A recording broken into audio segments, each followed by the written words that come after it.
দুর্যোগের কিন্তু 3টি ফেজ আছে, আমরা এটি জানি কিনা। দুর্যোগ পূর্ব, দুর্যোগকালীন এবং দুর্যোগ পরবর্তী। তো দুর্যোগ প্রস্তুতিটা মূলত হচ্ছে দুর্যোগ পূর্ব অংশের মধ্যে পড়ে। আমরা দুর্যোগ পূর্ব সময়ে একটি দুর্যোগকে মোকাবেলা করবার জন্য স্থায়ী যে প্রস্তুতিগুলো রয়েছে এবং এই যে প্রশিক্ষণগুলো আপনাদেরকে আজকে ফায়ার সার্ভিস প্রদান করলো, দুর্যোগেরও আবার 2টি শ্রেণী আছে।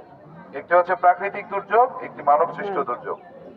তো প্রাকৃতিক দুর্যোগের বিষয়ে প্রস্তুতি একরকম, মানব সৃষ্ট দুর্যোগের বিষয়ে প্রস্তুতি যেমন থাকবে, তেমনি এই দুর্যোগকে কিন্তু আবার প্রশমিত বা বন্ধ করবার জন্য আমাদের মোকাবেলা করবারও সুযোগ রয়েছে। আমাদের জনসচেতনতা বাড়ানোর মাধ্যমে মানব সৃষ্ট দুর্যোগের ঝুঁকি কমানোর সুযোগ রয়েছে।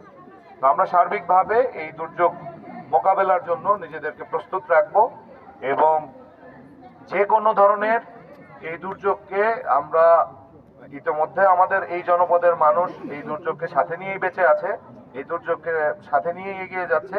আগামীতেও এই অগ্রযাত্রা অব্যাহত থাকবে এই প্রত্যাশা ব্যক্ত করে এই জাতীয় দুর্যোগ প্রস্তুতি দিবসের সফলতা কামনা করে আমার বক্তব্য শেষ করছি এবং আপনাদের যারা যারা যে পর্যায়ে থেকে এখানে অংশগ্রহণ করেছেন বা উপস্থিত হয়েছেন সকলকে আন্তরিক ধন্যবাদ এবং কৃতজ্ঞতা জ্ঞাপন করছি।